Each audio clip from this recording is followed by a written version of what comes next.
And then I started looking at ancient texts and stuff like that, accounts, and you can find the same stories being told all that terribly time ago. And there are many non-human entities that are interacting with this reality. But the theme that keeps coming to me over the years in relation to these bloodlines behind the Illuminati is of some form of reptilian entities, which are the next stage on. This goes on beyond that, but the next stage on behind the Illuminati bloodlines and the interbreeders with them is this reptilian group, which sounds real strange until you go with it. Now, again, this is why the first part today is so important. These people know that the body is a biological computer. So to them, that's how they look at it. What we call procreation is the downloading of two hard drives, if you like, into one, which creates the offspring. To these people, they see that as a downloading of a computer program. And so the obsession, and this is real, goes right back to the ancient world, right up to us today. The obsession that these bloodlines have, take royalty, aristocracy, and the major banking and business families of the world, they interbreed incessantly, and always have. And it's because, from their point of view, they are holding a software program, which is what? Information. It's a state of being. And when you interbreed that, these hybrid bloodlines, with the general population, that, to them, unique software program, computer program, starts to dilute very, very quickly. So what they're trying to do is hold that software, hold that information within the computers by interbreeding with each other. The oldest form of religion and worship so far established is serpent worship. It's massive. It goes right back 70,000 years ago. Is the oldest evidence in South Africa of serpent worship.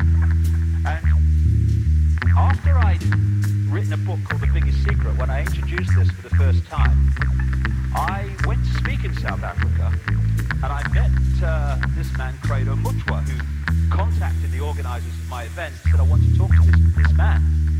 So I went to see him, and I spent days with him in the end. And he first said to me, he said, Mr. David, he said, how do you know about the Chitahuri? And I said, well, who are they? He said they are the children of the serpent, the children of the python. That's what Chitahuri translates as. And he told me that when the colonial powers came into Africa, as everywhere else, they targeted the shaman and the carriers of the ancient knowledge and the ancient history of that area, and in his words, they milked the minds of the shaman and then killed them. So to keep the knowledge alive, the shaman streams started to create their own secret societies with horrendous initiation rituals to make sure you really wanted the knowledge. And they carried it underground so it would survive. Because what the colonial powers wanted, in other words, these bloodlines behind the colonial powers, they wanted to destroy as much of the ancient knowledge as possible, because then they could impose their own version of history, which would write out what they didn't want people to know. So, about, what is he now, 60 years ago nearly, he was initiated into these secret societies in South Africa, and that's when he learned about the Chitahuri, and he's gone on learning ever since. That is a painting. He's a brilliant man. It's a library on lakes. That's one of his paintings of one kind of the Chitahuri, as he calls them. There are many different types, as there are different types of human. And he showed me this, what he calls the necklace of the mysteries. It's mentioned 500 years ago in accounts. He reckons it's at least 1,000 years old. And he calls it a necklace. You put it on your shoulders. Oh my God, it's so heavy. It's there for hours. I know he does it. And what he does, because he's the official storyteller of the Zulu nation, what he does is use these symbols to tell the story of Africa.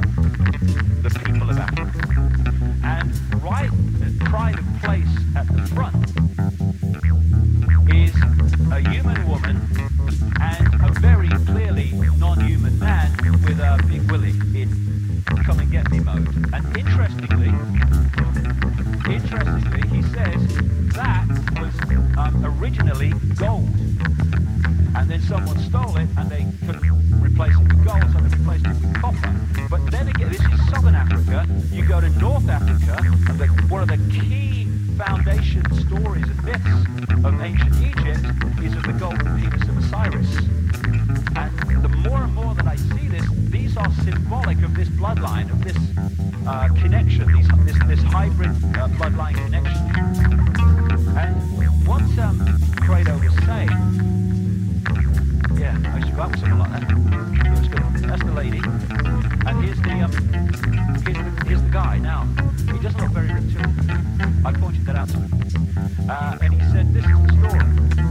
The Chidahori when they were manifesting openly in some areas, said, you must never portray us as we really are, otherwise death." So he said what people did is they portrayed them as clearly not human, in various ways, but not actually as they really looked. Although if you go one stage back from Sumer, in the same area, which was the Ubaid culture, which preceded Sumer in Mesopotamia, now Iraq, you do find in graves of Ubaid graves, there have been found very clearly representations of reptilian mothers, babies, all the rest of it. This is a symbolic image by Neil Haig of this hybrid bloodline, which has we all have, and I'll come to this, we all have reptilian genetics, very, very serious reptilian genetics within the body hologram computer, but these hybrid bloodlines have much more reptilian genetics, and therefore have much more of the reptilian genetic personality, if you like. And around the world, again, it's like, have you seen that new car? No, and you see them everywhere. Again, once this reptilian thing came into my life, I started to realize just how much reptilian imagery there is everywhere, all over the world.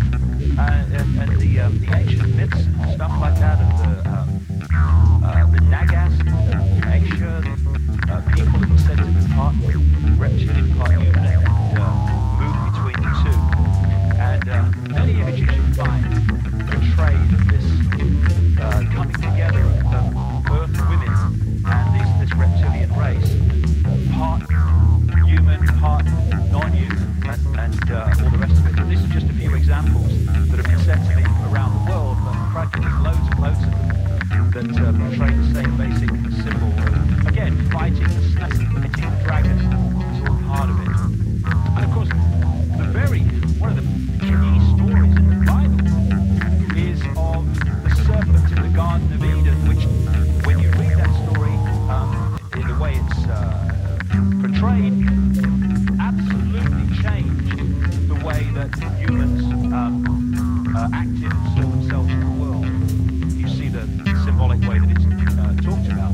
And I was on a Christian radio station in America a few months back, and they said, oh no, serpents. I said, well, hold on a second. Do you think that if you believe the Garden of Eden story, and again, the Garden of Eden story told in different ways, using different names, you can find that all over the world as well. Same recurring theme. And I said, do you really think that if you believe it to be, that the serpent in the Garden of Eden is a snake round? Could you think that could be symbolic of something?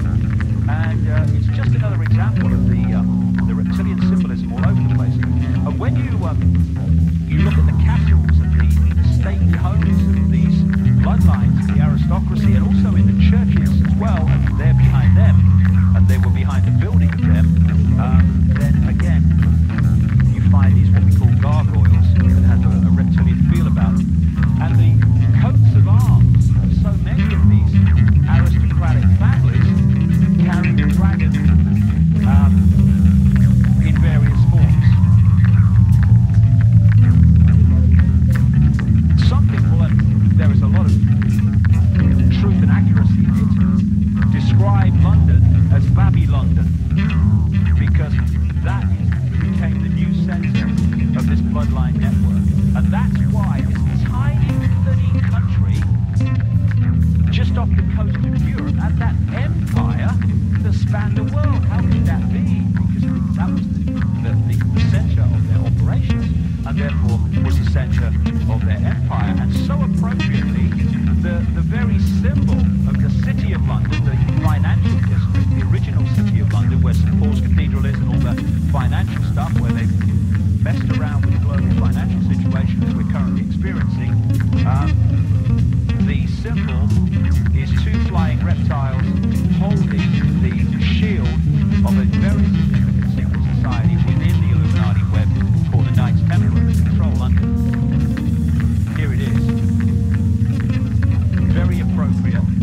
would suggest not without coincidence, or not coincidence. When you pass into the city of London, the main urban sprawl of London and stuff, you pass these flying reptiles on each side of the road holding this Knights Templar shield. And the district of the city of London, which controls so much of world finance, runs into what is known as the Temple in London, which is named after a Knights Templar temple. And that's where so much of the global, not just British, but the global, certainly the Commonwealth law network is controlled from. At the point where they meet City of London and the temple is this flying reptile in the centre of the road in a place called the Temple Bar. And then when you look at the recurring themes of dragons, reptilian monster figures in myths and stories, they go on and on and on. And of course, the whole basis of the Chinese culture, many of the cultures, is of the dragon. And yes, things like ley lines would symbolize dragon lines and all the rest of it, but that's not the only explanation for it. Why would the ancient emperors of China say, we claim to be emperor because of our descendants from the ley lines? I mean, they wouldn't do that. They said descendants from the serpent god. That was their symbolism of the serpent, the god. The word Messiah comes from Mesa, which is the fat of the Nile crocodile they used to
It's all about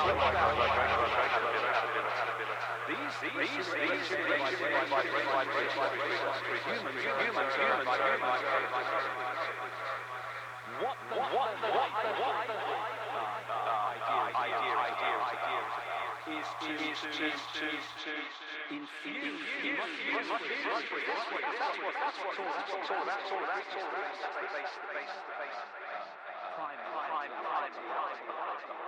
It's to infuse frequency.